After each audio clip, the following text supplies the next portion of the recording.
But if I'm New England, I don't think I should force myself into saying trade back for the future, long-term, whatever. Feel free to take the quarterback and just sit him for a year and have the long-term view in the room. You have earned that with all the success you had over the last 2 decades to move a little slowly, move a little methodically, give Gerard and Elliott a chance to rebuild everything into kind of a new long-term franchise, long-term winner. Take the quarterback at 3, but take it slow. What is your confidence level that the Patriots have any idea what they're doing in the post-Belichick era? 3. 3 out of 10? Yes. 3 out of 10. Okay. Because my take here, and we'll continue this Patriots discussion, is that the first 3 months of the post-Bill Belichick era have been a complete mess. I mean, if you zoom in, I can't believe it's only been 3 months, but let's recap a little bit and then get into this discussion about what they should do at 3. So instead of doing, all right, end of an era with Belichick, let's do a wide-ranging coach and GM search, find the best people for the job to lead us into the new era. 2 internal hires, Gerard Mayo and Elliott Wolf. Okay, whatever. It's not like, those are qualified candidates. Maybe that was the best option. But then they go into the offseason. They've got all this cap space, and Mayo makes a comment about how they're going to burn some cash.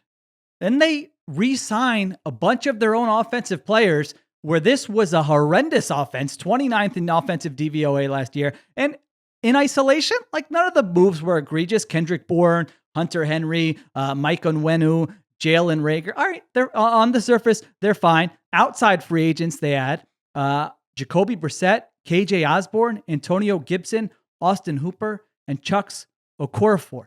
I mean, you look at this offensive depth chart right now, bottom 5 in the NFL. I'm probably being generous. If you want to go lower than that, you can go lower than that. This team was 4-13 last year with Bill Belichick coaching the team. Now, normally when we have the Belichick discussions last year, the year before, I was more critical of Belichick. You were more in Belichick's corner. Having said that, do we really think this defense is going to be as good without Bill Belichick coaching them as they were last year? I mean, even I can admit he was at least a more with less defensive coach last year. So you have all that. It's like, what's going on with this roster? Stinks. What's going on? Are they all aligned? Who's calling the shots here? The biggest story around the team, Solak, is this Apple TV documentary, The Dynasty. I mean, that's the most discussion you will get about the Patriots in an offseason where they've got the 3rd overall pick and all this cap space, and how that documentary painted Bill Belichick and what ex-players are saying about the way they were portrayed in that documentary. And then you find out, I was just reading more about this morning, that Robert Kraft is buddies with the creator of this documentary. Okay, did that have something to do with the way they painted the entire dynasty? Then you have this NFLPA survey. So they came in 29th out of 32 teams. Robert Kraft says at the owners meeting, I'll be honest, I didn't know about a lot of that was going on. Wait, what is going on with this franchise? And so I think when they moved on from Brady, they found out the hard way that, man, life without Tom Brady at quarterback is difficult. And now they moved on with Bill Belichick, and they look, to me, I don't want to keep using directionless as my adjective here to describe all these franchises, but they look pretty directionless to me. Nothing they have done suggests that they are a smart, competent organization with a plan here. So this is a horrible situation to put a rookie quarterback into. We talked about the Titans, and you made the case, hey, put Will Levis in position to succeed with these wide receivers. They are the opposite. Like, I don't know. I was thinking about this. Compare this situation to Bryce Young's situation last year with the Panthers. I think this is a little bit better, but I think it's pretty comparable. What do you think? The situation that let's assume they draft a quarterback here for a second, Drake May, Jaden Daniels, whoever it's going to be, the situation they would be put into if they don't do what you say and sit the guy for a year and play the guy this year. I mean, is it worse than what Bryce Young had last year with the Panthers? I think the offensive line is definitely better. I think that's a big differentiator, right? Where I like Mike Onwenu. I like Mike Onwenu. I like Cole Strange. David Edwards, a good starter. I liked City Sal's film over the end of the season.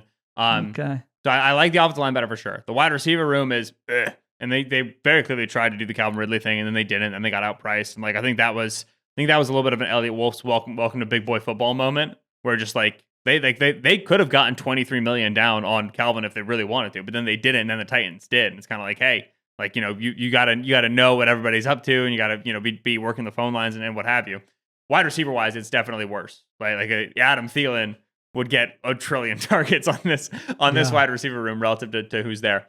Yeah, that's why I say, like, if you draft the guy, sit the guy because you want time to obviously build this up. It's just you should feel like you have a long enough leash to draft the guy and sit the guy. I agree that this has been a mess. I think it was always going to be a mess, right? I think like we have to remember, like Elliot Wolf, I'll never forget this for as long as I live. Elliot Wolf came up to the podium at the combine, and the first question that he got asked was, "So what's your title?" And he was like, "Yeah, I'm director of personnel," because they didn't know, right? Nobody had told them because they haven't had a real general manager there for so long, and they had different titles, and different people do different things, and like Wolf was in the building previously, and Mike Groh was above him, and then Groh and him flipped roles, and like Wolf talked about at the combine how they're changing the entire scouting process away from the Belichick specific scouting rubric to like a more generic scouting rubric. This was never going to be neat and tidy. I did not think like, oh yeah, the first season after like Belichick has been a figurehead. He's been the North Star of this franchise for so long. The year he goes, yeah, they'll just kind of like plug and chug and be ready. I think this was always going to be a mess. So that's why, like, again, like you have to go slow here. You can't try to go fast. You can't move off of like we are run by Belichick to we're going to be run as a regular team and like expect to hit the ground running. There's going to be growing pains. And so like I'm not surprised that this is as messy as it's been. That's kind of going to be the case when you move off a coach like Belichick. Now you have Belichick, according to The Athletic, is planning to write a book. Oh, so I missed this.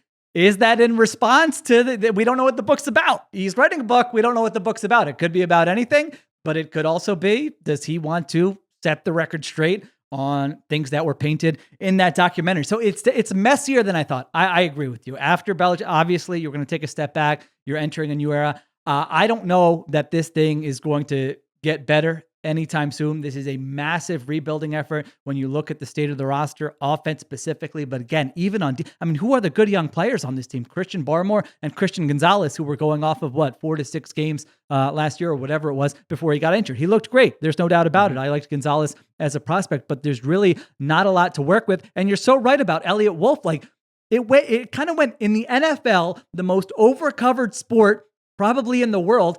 It went under the radar that this man all of a sudden has the keys to the entire organization. I mean, he is making the decisions for the New England Patriots, and no one really knew. It was kind of, wait, are you? Are you not? And then, okay, you are. They paint this picture. It's going to be a more friendly environment post-Belichick, and I get all that, but I don't know. Just the decisions they've made so far, I don't have a lot of confidence in them here at number 3. But I generally agree with you. The big thing is, listen, there's no guarantee that the quarterback you take is going to work out. At the same time, how many times are you going to have the 3rd overall pick in what is a good quarterback draft? You have to take a swing. You can't be scared over and over again and say, this guy's not perfect. This guy's not perfect. At some point, you do your scouting, you take a swing, you give it 2 years, maybe 3 years. If it doesn't work out, you take another swing. It sucks, but that's kind of the way it goes there. So I generally agree with you. I agree with your plan. And it depends on the guy. If a guy comes in and all of a sudden some of your supporting cast is better than you thought it'd be, and he's showing in OTAs and minicamp and training camp that no, he can handle all this and his confidence is not going to be shattered, then you can play the guy. But I generally agree with you. They are uniquely positioned to just say, all right, we're going to have you chill for a year. Let's upgrade the rest of the roster. That's why we got Jacoby Brissett, and then we will move on there.